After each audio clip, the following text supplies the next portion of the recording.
CAPF को अपन जितने भी पेपर्स है 2014 से 2023 तक अपन उनको एनालाइज कर रहे थे। आज जो अपन एनालाइज करने वाले हैं वो ज्योग्राफी को एनालाइज करने वाले हैं।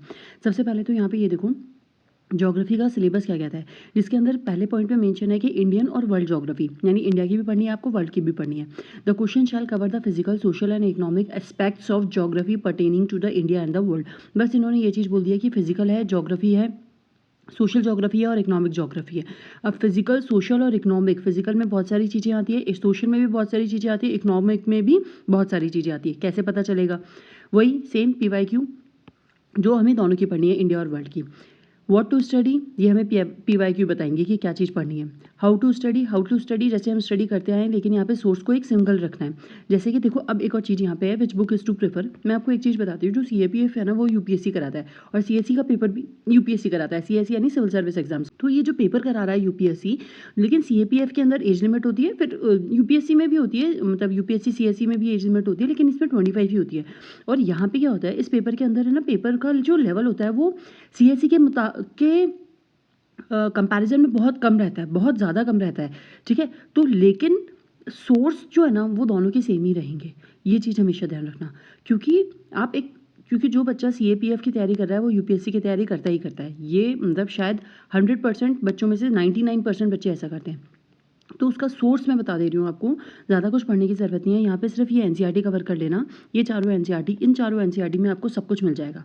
और अगर इनसे NCERT में आपको नहीं मिला तो आपको वो, किसी भी बच्चों को वो चीज़ नहीं आती होगी, ये चीज़ मैं बोल रही हूँ, क्योंकि सोर्स यही होता है बेसिकली। अब देखो एक और चीज़ बताती हूँ, ये जो NCERT है ना, फिजिकल ज्योग्राफी जो दे रखी है, वो एक बार में पढ़ने में समझ नहीं आती, क्योंकि उसके अंदर वॉल्केनिक जो मतलब जो कॉमर्स की स्ट्रीम का स्टूडेंट होगा, जो साइंस स्ट्रीम का स्टूडेंट होगा, जो आर्ट्स की स्ट्रीम का स्टूडेंट नहीं है, उसको ये चीज़ें टर्म्स जो है ना वो समझने में प्रॉब्लम होगी। तो बस सिंपल ये करना, गूगल कर लेना उनको और उनका वीडियो देख लेना कि वो चीज़ क्या होती है, पलाज क्या होता है, बरखान क्या होते हैं। तो आप जब ये गूगल करके देखोगे ना तो वो चीज़ें समझ में आने लग जाएंगी। इतनी हार्ड नहीं है।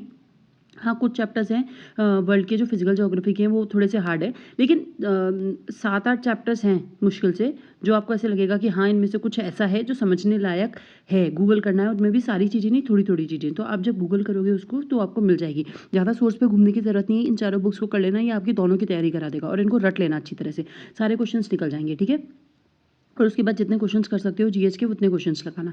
चलो अब स्टार्ट करते हैं। सबसे पहले जब मैं ज्योग्राफी का एनालिसिस कर रही हूँ तो इस एनालिसिस के अंदर अपन जो 2014 से 2023 के जो पेपर सॉल्व करें उसमें देखते हैं।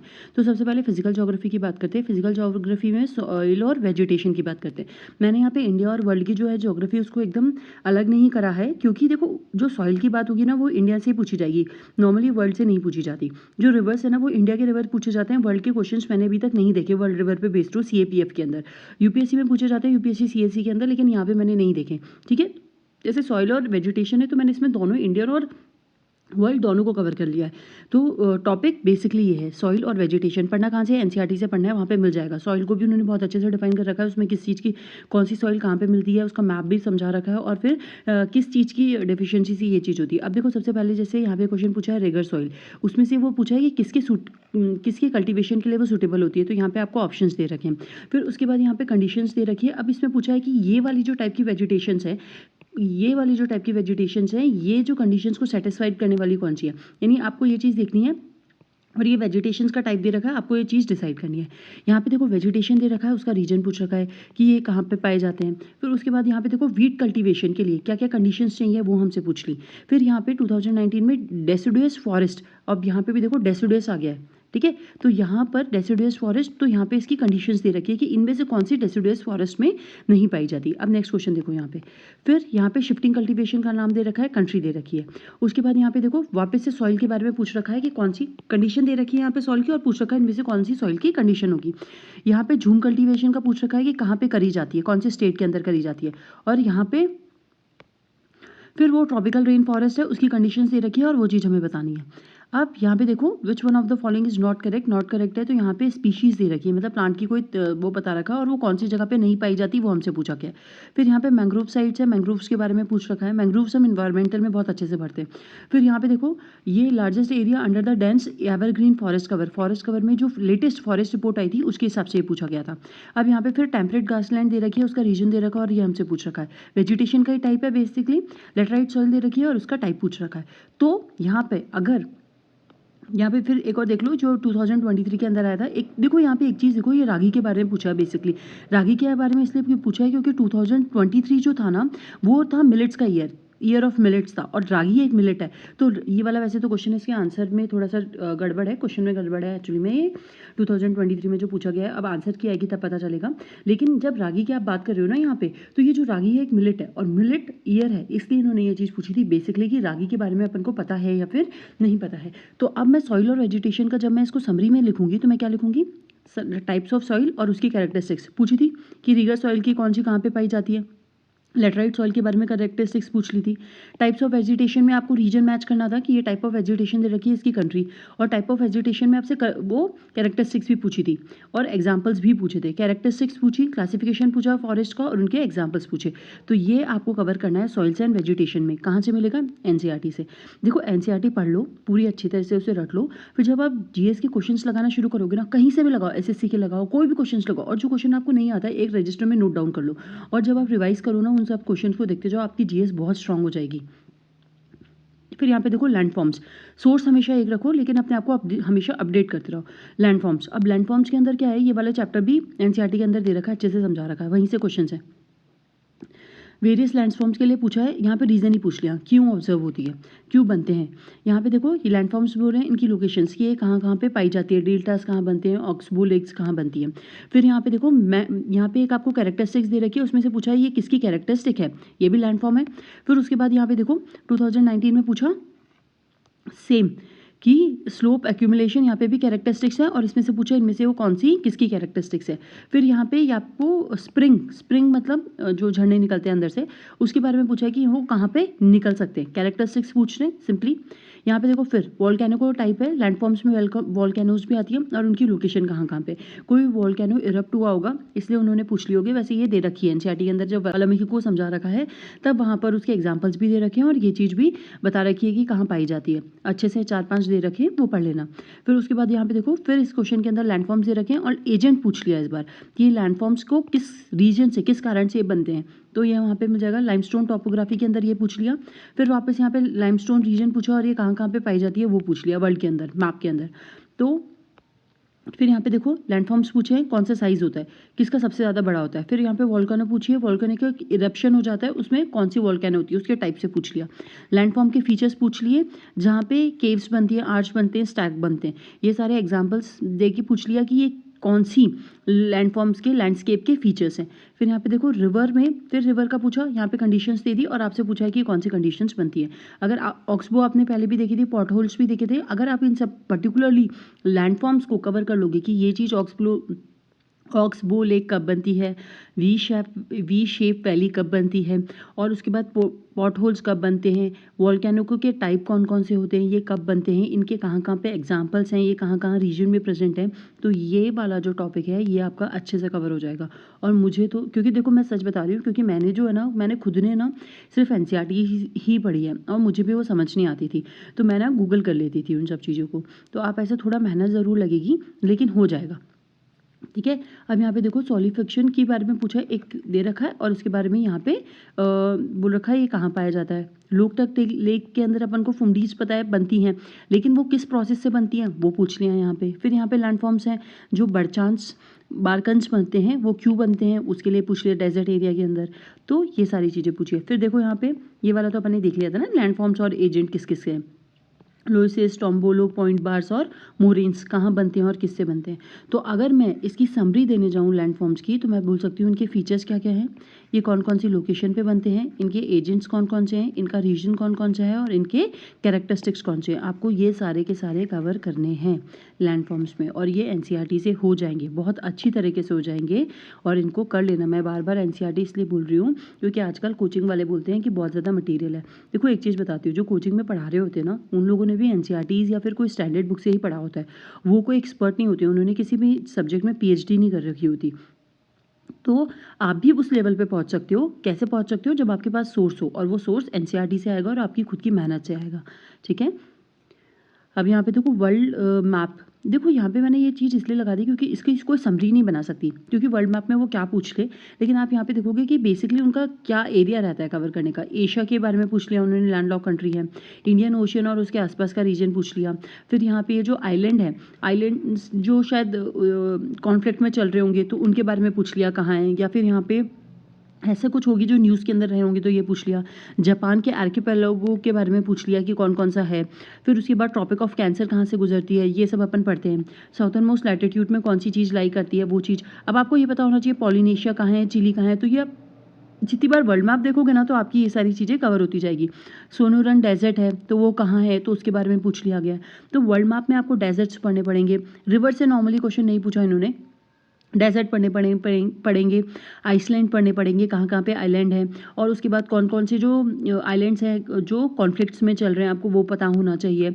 उसके बाद जो डेजर्ट्स हैं वो पता होने चाहिए, माउंटेन्स हैं, प्लेट्यूज हैं। तो ये छोटी छोटी चीज़ें होती हैं, ये आपको पता। मेडिटेरियन कंट्री है, कोई ओशन है तो उसके आसपास में कौन सी बाउंड्री बना दी है, या फिर कौन से आइलैंड है, उस पर्टिकुलरली एरिया को क्या कहते हैं। तो ये जैसे मेडिटेरियन कंट्री पूछ लिया कि इसकी कौन सी नेबर कंट्रीज़ हैं। एनुअल रेंज ऑफ टेम्परेचर के बारे में थोड़ी सी नॉलेज होगी, क्लाइमेट से निकल जाएगा ये क्वेश्चन। फिर हमसे पूछा है कि साउथ अफ्रीका की बाउंड्रीज में कौन कौन बना रहे हैं। साउथ अफ्रीका मैप हमें थोड़ा बहुत माइंड में होना चाहिए। फिर यहाँ पे देखो फोल्ड माउंटेन्स है, उनकी कंट्रीज़ है कि यूराल कहाँ पे हैं, इंडीज़ कहाँ पर है। तो ये माउंटेन्स जो हैं इनकी रेंजेस जहाँ पर हैं तो उन माउंटेन्स के बारे में हमें पता होना चाहिए। तो अगर मैं इसको मैं इसको समरी के अंदर लिखूँ तो हमें वर्ल्ड मैप में एक तो जो करंट के अंदर है, कोई भी लोकेशन करंट के अंदर चल रही है वो पता होनी चाहिए। माउंटेन्स पता होनी चाहिए, हमें माउंटेन्स पता होनी चाहिए। कोई भी कॉन्फ्लिक्ट के अंदर आइलैंड्स हैं वो हमें पता होनी चाहिए। उसके बाद आइसलैंड्स हैं। फिर उसके बाद हमें ये चीज़ पता होनी चाहिए कि कंट्रीज़ मतलब जो कॉन्टिनेंट है उसकी कुछ कंट्रीज़ जैसे ज़ाम्बिया वगैरह, सोमालिया वगैरह, ये चीज़ जो क्या होती है न्यूज़ में चलती रहती है, क्योंकि वहाँ पे तख्ता पलट हो गया या फिर ये चीज़ हो गई वो चीज़ हो गई। तो ये सारी कंट्रीज़ आपको माइंड में रखनी है, एक बार मैप देखते ज़रूर जाना। फिर उसके बाद देखो यहाँ पे इंडियन मैप से, इंडिया मैप ने अच्छा देख लिया लैंडलॉक है, और ये तो वर्ल्ड मैप में भी देख लिया अपन ने। ये देखो मैक्सिमम इंडियन स्टेट किससे पास होते हैं। अब ये वाला जो क्वेश्चन है थोड़ा सा ट्रिकी है, हो भी सकता है और नहीं भी हो सकता, छोड़ देना इसको अगर नहीं हो तो। फिर नॉर्थ टू साउथ, ये अपन को पता होना चाहिए नॉर्थ टू साउथ। अब देखो यहाँ पे इसका मैप दे दिया, अब यहाँ पे पूछा है कि कौन कौन सी, इंडिया भूटान का मैप है शायद ये, है ना। तो हमसे पूछा है कि इसके आसपास बॉर्डर ऑफ सिक्किम है, अच्छा सिक्किम है, सिक्किम के आसपास कौन कौन से बन रहे हैं। हाँ क्योंकि सिक्किम ऐसे ही आता है ना, यहाँ पे भूटान आता है, यहाँ नेपाल आता है। तो ये पूछा है कि कौन से मैप बेस्ड क्वेश्चन ऐसे पूछ लिए। फिर नॉर्थ से साउथ में जो ये जो रेंजेस हैं, हिमालयन की रेंजेस है वो अरेंज करने के लिए पूछ लिया। ईस्ट और वेस्ट से आपको अरेंज करने के लिए पासेस पूछ लिए। फिर यहाँ पे पेनिनसुलर प्लेट्यू के बारे में कंडीशंस पूछ ली, लैंडलॉक स्टेट्स के बारे में कंडीशन पूछ ली, कार्डिमम हिल्स कहाँ पे लाई करती है वो पूछ लिया, ग्वादर पोर्ट न्यूज़ के अंदर था इसलिए वो पूछ लिया, बमला पास पूछ लिया। तो इसके लिए अगर मैप में इंडियन मैप करना है ना तो आपको तो रेंजेस कर लेना, मैप दे रखा है एनसीईआरटी के अंदर वो कर लेना, रेंजेस कर लेना। पोर्ट्स वगैरह जो कोई न्यूज़ के अंदर हो, न्यूज़ में करंट में जो भी चीज़ हो वो पढ़ लेना। उसके बाद आपको ईस्टर्न और वेस्टर्न घाट्स तो पढ़ने ही है, रेंजेस आपको एक तो पासेस भी पढ़ने हैं और रेंजेस भी पढ़नी है, पासेस, ठीक है, डिफरेंट पासेस जो पास करते हैं मतलब। और यहाँ पे NH4 NH3 वगैरह भी हैं, वो भी करने हैं, ठीक है। फिर उसके बाद यहाँ पे नेबर कंट्रीज़ भी याद करनी है, नेबर कंट्रीज़ भी लिख लेती हूँ। इंडिया का मैप पूरा, मैप तो एकदम आपकी फिंगर टिप्स पे होना चाहिए, इसको पूरा रट लो कि इंडिया का कौन से स्टेट कहाँ पर है, उसकी बाउंड्री किससे लगती है, उसके नेबर्स, हमारे नेबर्स कौन कौन से हैं, नेबर स्टेट कौन से हैं, नेबर कंट्री कौन सी है, इस स्टेट का नेबर स्टेट कौन सा है। और बेसिकली जो जनरली वैसे तो नॉर्मली सब लोगों को याद हो जाता है, लेकिन ये जो नॉर्मली ये वाला पार्ट होता है ना अपना ईस्टर्न वाला पार्ट, ये 7 सिस्टर वाला पार्ट, ये थोड़ा सा प्रॉब्लम होती है। तो इसको बना के इसकी कैपिटल कहाँ पे होती है, यहाँ से क्या चीज़ पास कर रही है, ट्रॉपिक ऑफ कैंसर कहाँ से पास कर रही होती है, प्राइम मेरिडियन मतलब जो ये 82 और 5 पे जो पास कर रही होती है, जो लाइन होती है जिससे अपन टाइम डिफाइन करते हैं, वो कहाँ से पास हो रही है। तो ये सारे बेसिक ज्योग्राफी के क्वेश्चंस हैं जो हमें पता होने चाहिए, ठीक है। उसके बाद आप आते हैं मिनरल्स पे। मिनरल्स से देखो ज़्यादा क्वेश्चन नहीं पूछा इन्होंने, बस एक पूछा था कि ये कौन सा होता है, इसकी हार्डनेस से इंक्रीज़ करना है इसको, और यहाँ पे ये अभी थोड़ा सा हार्ड क्वेश्चन पूछ लिया था तो 2023 के अंदर। और एक और चीज़, PYQ करने से आपको थोड़ा सा लेवल भी पता चल जाता है। देखो पेपर 2016 में हार्डनेस से क्वेश्चन पूछ रहे हैं नॉर्मली, ठीक है। यहाँ पे ये पूछ लिया इन्होंने कि क्लासिक सेडिमेंट्री रॉक है, ये नॉन क्लासिक सेडिमेंट्री रॉक है, ये प्लूटोनिक इग्नियस रॉक है। इन्होंने सेडिमेंट्री, इग्नियस और मेटामॉर्फिक रॉक भी नहीं पूछा, उन्होंने ये पूछ लिया क्लास्टिक और नॉन क्लास्टिक। प्लूटोनिक और एक्सट्रूसिव। तो ये सारी चीज़ें भी आपको डीप में अब पढ़नी पड़ेंगी क्योंकि थोड़ा सा लेवल बढ़ता जा रहा है, ठीक है। उसके बाद इंडिया के मिनरल्स देख लो। इंडिया में पूछ लिया कि सॉल्ट में सबसे लीडिंग प्रोड्यूसर कौन है। मिनरल्स है, पूछे हैं उनकी माइंस कहाँ कहाँ पर है, ये मिनरल्स है, इनकी माइंस कहाँ पर है। तो बस एनसीईआरटी को कवर कर लो, उतना ही काफ़ी है, इतना हर कुछ नहीं कर सकते। देखो ज्योग्राफी के लिए सिर्फ एनसीईआरटी बोल रही हूँ, उतना ही पढ़ लो क्योंकि मैंने भी कुछ बुक नहीं पढ़ी। अगर आपको कोई अच्छा सोर्स पता हो तो आई डोंट नो, लेकिन ये पढ़ लो, काफ़ी है मेरे हिसाब से। तो अब देखो यहाँ पे पूछा है which one of the following is a part of the Deccan plateau. Deccan plateau का कौन सा पार्ट है, ये अपन को पता होना चाहिए। ये रेंजेस कहाँ पर हैं, हिल्स कहाँ पर हैं। फिर यहाँ पे इसको अरेंज करना है 2000 फॉर्मेशन ऑफ जियोलॉजिकल सिस्टम, जो फॉर्मेशन हुआ था सबसे ज़्यादा पुरानी कौन है, अरावली रेंज है। तो आंसर ये बी हो गया अगर पता है सबको। तो हिमालय के बारे में कौन सी चीज़ करेक्ट नहीं है, तो आपको हिमालयन फीचर्स पूरे पढ़ने पड़ेंगे। इंडियन फिजिकल आपको पूरी पढ़नी पड़ेगी। धारवाड़ जियोलॉजिकल सिस्टम के बारे में आपको पढ़ना पड़ेगा कि वो चीज़ क्या है। तो ये आपका आंसर यहाँ से निकल जाएगा। फिर उसके बाद आगे चलो, तो ये इंडिया के अंदर तो वही फिजिकल पूरी पढ़नी है। अब अर्थ पे आते हैं। देखो मैं जब ये क्वेश्चन सॉल्व कर रही हूँ ना, मैं बार बार एनसीईआरटी पे इतना फोकस इसलिए कर रही हूँ क्योंकि जब मैं ये क्वेश्चंस पढ़ रही हूँ ना, तो मुझे याद आ रहा है कि ये उस चैप्टर में वहाँ पे ये क्वेश्चन है, मतलब ये वहाँ पे चीज़ मेंशन करी गई है। तो मेरे दिमाग में ना बार बार ये एनसीईआरटी घूम रही है इस क्वेश्चन को सॉल्व करते वक्त। इनर प्लानट वहाँ पे बता रखा है उन्होंने, इनर प्लानट और आउटर प्लानट क्या होता है। टेक्टोनिक प्लेट्स, करंट के बारे में ये पूरा अर्थ का जो इंटरनल स्ट्रक्चर है वो पूरा बहुत अच्छे से डिफाइन कर रखा है। फिर उसके बाद यहाँ पे इक्वेटोरियल प्लेन के बारे में पूछा गया है। ये शायद मिल भी सकता है, और इक्वेटोरियल प्लेन सबको पता है यार क्या होता है, ये समझने की बात है। एग्जैक्ट लाइन है कि नहीं है पता नहीं। इक्वेटोरियल रीजन के बारे में फिर पूछ लिया इन्होंने। फिर यहाँ पे देखो अर्थ की एनर्जी रिसीव्ड अर्थ, ये अपने टेरेस्ट्रियल जो रेज आती है सन से, पूरा पढ़ा है अपने अर्थ का कि कितनी रेडिएशंस वो आती है, कितनी रेडिएट बैक करती है, वहाँ से हो जाएगा। वीनस और यूरेनस और इसका नियरेस्ट प्लैनेट, ये सोलर सिस्टम के बारे में भी पढ़ा है अर्थ से रिलेटेड। एलिमेंट मोस्ट अबंडेंट में पाए जाते हैं, ये भी अपन ने पढ़ा है, उसकी टेबल पढ़ी है। फिर यहाँ पे सीजन्स चेंज का कारण भी जीसी लॉन्ग बोलते हैं ना जिसको, जी चैंग लॉन्ग, उस बुक के अंदर ये दे रखा है। शायद ये एनसीईआरटी में नहीं है, चेंज ऑफ सीजन 11th-12th में तो नहीं है, लेकिन उससे पहले होगा तो मुझे याद नहीं है, ठीक है। टिल्ट ऑफ, ये तो सीजन्स का चेंज है, ये चीज़ हमें पता है। फिर उसके बाद देखो माइनर प्लेट और मेजर प्लेट के बारे में है, मेंशन है वहाँ पर एनसीईआरटी में। ग्रेट सर्कल शायद मेंशन नहीं होगा, लेकिन ये थोड़ा सा पढ़ लेना भी। थार डेजर्ट और इसके बारे में वेस्टर्न डेजर्ट है। ड्रमलिंच ये चीज़ है जो इस बार पूछी गई थी, ये कहाँ पर पाई जाती है। तो ये सारी चीज़ें, ठीक है, वर्ल्ड फिजियोग्राफी के अंदर। अब आते हैं रिवर सिस्टम में। रिवर बहुत ज़्यादा इंपॉर्टेंट है। रिवर क्यों पढ़नी है, क्या पढ़ना है, ये मैं बता दूंगी। ब्रह्मपुत्र रिवर की यहाँ पे ट्रिब्यूटरी पूछी है इन्होंने। क्या पूछा है, ट्रिब्यूटरी कौन है किसकी, ब्रह्मपुत्र रिवर की। यहाँ पे वेस्ट फ्लोइंग रिवर कौन सा, चार्ट दे रखा है, ईस्ट और वेस्ट फ्लोइंग एनसीईआरटी के अंदर। मानसरोवर लेक के बारे में पूछा है, हिमालयन में इनमें से कौन सी चीज़ करेक्ट है। फिर यहाँ पे आपको अरेंज करना है इनका रिवर बेसिन के हिसाब से। यहाँ पे सतपुड़ा और विंध्या रेंज के अंदर कौन सी रिवर बहती है वो बतानी है। इंडस वाटर ट्रीटी हुई थी, ये सब पढ़ते हैं, ये किसके बीच में हुई थी वो बतानी है, यानी किसको कवर नहीं करती ये पूछ लिया। हाइड्रो पावर प्रोजेक्ट कौन सी रिवर पे बना हुआ है, ये चीज़ पूछ ली। ये हाइड्रो पावर प्रोजेक्ट वगैरह तो एनसीईआरटी में नहीं मिलेगा, ये आपको खुद को ही करना पड़ेगा। नोटा डेजर्ट, कौन सा डेजर्ट रिवर नहीं है, ये पूछ लिया। स्मॉलेस्ट टर्म कैचमेंट एरिया किसका है, कैचमेंट एरिया के बारे में पूछ लिया। यहाँ पे आपको रिवर दे रखी है, उनकी लोकेशंस दे रखी है, यानी आपको लोकेशंस भी पता होनी चाहिए मैप में कि कौन सी रिवर कहाँ फ्लो करती है। पोर्ट्स के बारे में पूछ लिया कि मेजर रिवराइन पोर्ट कौन सा है। फरक्का बैरेज जो बना था वो कौन सी कंट्री के साथ बनाया, वो करंट में था इसलिए पूछा इसके बारे में। रिवर कावेरी का पूछा, रिवर अलकनंदा का पूछा, कृष्णा का पूछा, ये सारी चीज़ें रिवर्स के बारे में पूछ ली। रिवर सिस्टम में यहाँ पे ट्रिब्यूटरी पूछ ली, और ये कौन से रिवर की ट्रिब्यूटरी आपसे ये पूछ लिया। फिर उसके बाद कोलकाता पोर्ट्स वगैरह के, कोचिन पोर्ट और महाराष्ट्र पोर्ट के बारे में पूछ लिया।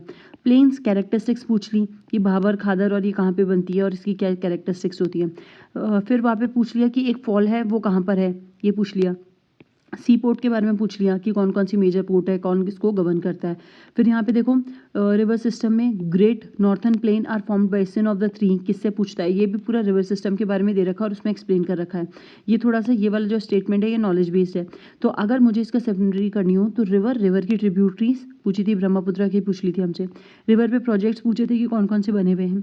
रिवर प्लेन्स की क्या क्या कैरेक्टरिस्टिक्स है, प्लेन्स कौन कौन से हैं, कितना कैचमेंट एरिया है उनका, प्लेन्स या फिर यहाँ पे मैं लिख दूँ कैचमेंट एरिया कितना है उसका, ये चीज़ करनी है आपको। कैरेक्टरिस्टिक्स करनी है आपको, और पोर्ट्स, अच्छा कैचमेंट एरिया मैंने लास्ट में लिख दिया, पोर्ट्स करने हैं और कैचमेंट एरिया करना है। तो ये सारा आपको रिवर्स का प्रिपेयर करना है, उनके ट्रिब्यूटरीज, उन पे कौन कौन से प्रोजेक्ट चल रहे हैं, उनका प्लेन, उनके प्लेन की क्या कैरेक्टरिस्टिक्स हैं या फिर उनका क्या क्या नाम है, फिर उनके कौन कौन से पोर्ट्स हैं और कौन कौन से कैचमेंट एरिया। और यहाँ पे एक और चीज़, एक ट्रीटी भी है, अगर कोई ट्रीटी हो रही हो तो वो भी आपको याद रखना है।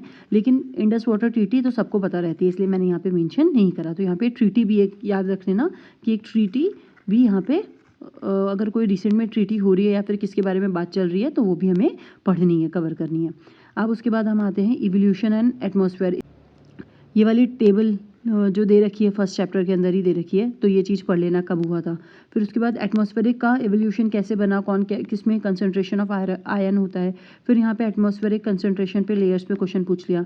फिर पेलियो क्लाइमेटिक जियोलॉजिकल इंडिकेटर के बारे में पूछ लिया कौन सा है। फिर ये पूछ लिया इंडियन पेनिनसुला कब कन्वर्ट हुआ था, तो ये चीज़ है। तो ये कुछ एक दो क्वेश्चन में हार्ड है तो आपका हो जाएगा, ठीक है। अब उसके बाद आगे चलते हैं क्लाइमेट पे। क्लाइमेट पे देखो यहाँ पे डोलड्रम्स के बारे में पूछा, लो प्रेशर बेल्ट के बारे में पूछा, रोरिंग फोर्टीज के बारे में पूछा, ईस्ट और वेस्ट एयर करंट के बारे में पूछा। यहाँ पे फिर प्लानिटरी विंड्स के बारे में पूछा। फिर यहाँ पे देखो साइक्लोन, एंटी साइक्लोन और ट्रेड विंड के बारे में पूछा। यहाँ पे क्लाइमेटिक कंडीशन किसके बेसिस पे, कोपेन ने ये क्लासीफाई करा था, उसके बीच में पूछ लिया ये कौन सी बता रहा है। फिर उसके बाद यहाँ पे हरिकेन आई के बारे में पूछा। फिर यहाँ पे ऑक्यूलेंट फ्रंट्स के बारे में पूछा। फिर यहाँ पे ट्रॉपिकल साइक्लोन, उसको कौन सी लोकेशन पे कहा जाता है वो पूछा। फिर उसके बाद क्लाइमेट में ईब, ये जो होती है ना, इससे एक न्यूमेरिकल पूछ लिया इन्होंने। थंडर स्टॉर्म के बारे में पूछा। फिर यहाँ पे ट्रॉपिकल साइक्लोन के बारे में पूछा। फिर यहाँ पे देखो वापस से डोलड्रम के बारे में बात करी। फिर कोपेन के बारे में बात करी। फिर यहाँ पे मिड लैटिट्यूड में डायर्नल वेदर के बारे में बात करी। फिर यहाँ पे वार्म टेम्परेट मेडिटेरियन क्लाइमेट के बारे में बात करी। और यहाँ पे बात करी जेट स्ट्रीम की, अल नीनो की, नीनो के बारे में बात करी, कि पेरू करंट्स कोस्ट के बारे में बात करी, ठीक है। तो अगर मैं क्लाइमेट को समराइज करूँ, एक तो देखो सबसे पहले एक बात समझो कि क्लाइमेट वाला जो चैप्टर है ना, ये मेरे को बहुत डिफिकल्ट लगता था, मुझे समझ में भी नहीं आता था। मैंने इसके बहुत वीडियोज़ देखे हैं, इसको बहुत अच्छे से समझा है, लेकिन मैं फिर भूल जाती हूँ क्योंकि थोड़ा मुझे हमेशा से टिपिकल लगता है क्लाइमेट चैप्टर। इसमें बहुत कुछ है लेकिन आपको बहुत लिमिटेड याद करना है सीएपीएफ के लिए। कोपेन का क्लासिफिकेशन एनसीईआरटी के अंदर दे रखा है, उसको रट लेना। प्रेशर बेल्ट को थोड़ा सा समझ लेना, कौन से प्रेशर बेल्ट होते हैं जिसमें आप रोवरिंग फोर्टीज, डोलड्रम और ये चीज़ समझ लोगे। वेस्टर्लीज ईस्टर्लीज भी समझ लोगे। साइक्लोन और थंडरस्टॉर्म ये तो समझ में आ जाएगा, इसकी कंडीशंस दे रखी होती है और उनके डिफरेंट रीजन में कौन कौन से नेम हैं वो समझ में आ जाएगा। प्लानिटरी विंड्स की बात करते हैं तो प्लानिटरी विंड्स थोड़े से इंपॉर्टेंट है, जैसे ईस्टर्ली चलता है, वेस्टर्ली चलता है, जेट स्ट्रीम चलता है, क्यों चलता है, क्या क्या रीज़न होते हैं, कैसे इंपैक्ट होता है, तो ये पढ़ लेना। तो ये वाली जो क्लाइमेट के अगर ये टॉपिक्स आप कवर कर लोगे तो आपके क्वेश्चंस भी कवर हो जाएंगे क्लाइमेट से। और एनसीईआरटी अगेन बोल रही हो और नहीं समझ में आया क्लाइमेट तो वापस से वीडियोस देखो और जितने देख सकते हो वैसे देखो, मैंने भी वैसे ही समझा है, ठीक है। और प्लानिटरी इवेंट्स में आपको वो चीज़ याद होनी चाहिए कि जैसे पूछ लिया कि पेरू करंट वार्म करंट होती है, कोल्ड करंट होती है। फिर उसके बाद पूछ लिया लैब्राडोर करंट कौन सी होती है, फिर इक्वेटोरियल करंट कौन सी होती है, गल्फ स्ट्रीम क्या होती है। तो इसमें आपको ये पता होना चाहिए कि इनमें से कौन सी कोल्ड करंट है और कौन सी वार्म करंट है। तो ऐसा क्वेश्चन बहुत बार पूछा गया है। फिर उसके बाद यहाँ पे देखो ओशियनोग्राफी के अंदर यहाँ पे कुरियोशियो करंट, ये तो वैसे प्लानिटरी विंड्स और उसमें भी करंट में भी आ जाएगा, लेकिन मैंने यहाँ पे भी लगा दिया क्योंकि ये ओशन के बारे में बात कर रहा था, मतलब ये क्वेश्चन थोड़ा सा उससे रिलेटेड था, पैसिफिक ओशन से। कॉन्टिनेंटल शेल्फ के बारे में पूछा इन्होंने, सरगासो सी के बारे में पूछा, मरियाना ट्रेंच के बारे में पूछा। फिर ओशियन करंट में से कौन सा नहीं है ये चीज़ पूछी इन्होंने। फिर उसके बाद यहाँ पे देखो सरकम पैसिफिक बेल्ट के बारे में पूछा, रिंग ऑफ फायर के बारे में पूछा ओशियन करंट से, बे ऑफ बंगाल और अरेबियन में सैलिनिटी में क्यों डिफरेंस होता है रीज़न पूछा, कोरल रीफ्स के बारे में पूछा इन्होंने। फिर यहाँ पे इन्होंने पूछा हमसे गल्फ स्ट्रीम के बारे में, नॉर्थ अटलांटिक ड्रिफ्ट, लैब्राडोर और कैलिफोर्निया करंट के बारे में पूछा। फिर स्प्रिंग टाइड्स के बारे में पूछा, ग्रोथ ऑफ कोरल्स के बारे में पूछा, और फिर यहाँ पे कोरल रीफ फॉर्मेशन पूछा। फिर वहाँ पे वापस से टाइड के बारे में पूछा इन्होंने, स्प्रिंग टाइड, नीप टाइड और इन सब के बारे में। फिर यहाँ पे देखो स्टेटमेंट्स पूछ लिया, नॉर्मली चेंज के बारे में पूछ लिया, जैसे माउंटेन चेंज पूछ लिया, मिड ओशियनिक रिज पूछ लिया, मिड अटलांटिक रिज के बारे में पूछ लिया। तो अगर मुझे इसकी बात करनी हो तो सबसे पहले तो ओशियन करंट्स करने होंगे, जो मैं अभी पहले भी बता रही थी आपको कि वार्म करंट, पेरू करंट वगैरह उन सब के बारे में आपको पढ़ना होगा। लैब्राडोर करंट हो गया तो उसका पूरा डायग्राम है, मैप के अंदर बना लेना, कौन सी वार्म है उसको रेड से मार्क कर लेना, जो कोल्ड है उसको ब्लू से मार्क कर लेना। ऐसे ही सॉल्व करते हैं और फिर उसको बार बार देखते जाना। सम फिनोमिनाज में मिड ओशियनिक रिज है, कॉन्टिनेंटल शेल्फ हो गई, कोरल्स हो गए, इनके लिए क्या क्या कंडीशंस चाहिए होती है वो हमें याद करनी है। टाइड्स में 2 बार क्वेश्चन पूछ चुके हैं, स्प्रिंग टाइड, नीप टाइड, ये सब आपको पता होनी चाहिए, कब बनती हैं, क्यों बनती हैं, सन और मून और अर्थ की क्या क्या कंडीशन रहती है स्प्रिंग टाइड में, नीप टाइड में, ये सब आपको पता होना चाहिए। तो ये सारा आप करोगे तो आपका ओशियनोग्राफी हो जाएगा। ई पे एक न्यूमेरिकल भी पूछा था कि स्प्रिंग टाइड और वो नीप टाइड पे बेस्ड था कि उनमें 24 आवर्स का 12 आवर्स का डिफरेंस होता है। तो ये हाई टाइड्स होती है, लो टाइड्स आती है, तो टाइड्स भी थोड़ा इंपॉर्टेंट है, इससे न्यूमेरिकल भी पूछ लिया गया है। तो ओशियन में आप ये सब करोगे तो आपका ये पूरा टॉपिक कवर हो जाएगा। अब अपन आगे चलते हैं फिजिकल ज्योग्राफी में। यहाँ पे देखो अब मैं एक चीज़ आपको एक और बताती हूँ। देखो यहाँ पे ना मैंने फिजिकल तो डाल रखा है, लेकिन मैंने यहाँ पे ना अदर्स में डाल दिया। जैसे एक एक दो दो ही क्वेश्चन थे, डेमोग्राफिक पे पूछ लिया, करंट इवेंट्स पे पूछ लिया, ऑर्गेनाइजेशंस पे पूछ लिया, उन्होंने पॉपुलेशंस पे क्वेश्चन पूछ लिए, तो उनमें एक एक या दो दो क्वेश्चन आए थे। तो बस उनका ओवरव्यू देने के लिए मैंने यहाँ पे इसको लगा दिया। अब देखो यहाँ पे सबसे पहले उन्होंने बोला कि नाटो का कौन मेंबर नहीं है, तो ये हमें बताना था, क्योंकि नाटो का इसलिए पूछा 2022 में, क्योंकि नाटो के कारण ही आपको पता होगा कि रशिया और यूक्रेन के अंदर वॉर हुई थी। फिर 2022 में रीजनल ब्लॉक पूछ लिया और उनके हेडक्वार्टर्स पूछ लिए कि एशियान का कहाँ है, CIS का कहाँ है, EU का कहाँ है, OPEC का कहाँ है। फिर यहाँ पे बिम्स्टेक के बारे में बात कर रहे हैं, बिम्स्टेक के कौन कौन से मेंबर्स नहीं हैं ये पूछ लिया। फिर ऑर्गेनाइजेशंस में यहाँ पे OSCE ऑर्गेनाइजेशन है, उसके बारे में कंडीशन पूछ ली है, शायद करंट में रहा होगा इसलिए पूछा है इसके बारे में। ऑपरेशन फ्लड किससे रिलेटेड है, ये चीज़ पूछ ली अदर्स के अंदर। तो मैं यहाँ पे अगर मैं ऑर्गेनाइजेशंस को डिफाइन करूँ कि ऑर्गेनाइजेशंस में आपको क्या याद करना है, आपको हेडक्वार्टर्स याद करने हैं उनके उनके आपको मेंबर्स याद करने हैं, और जो भी अगर करंट में ऑर्गेनाइजेशन है उसके बारे में पूरी डिटेल्स याद करनी है, ठीक है।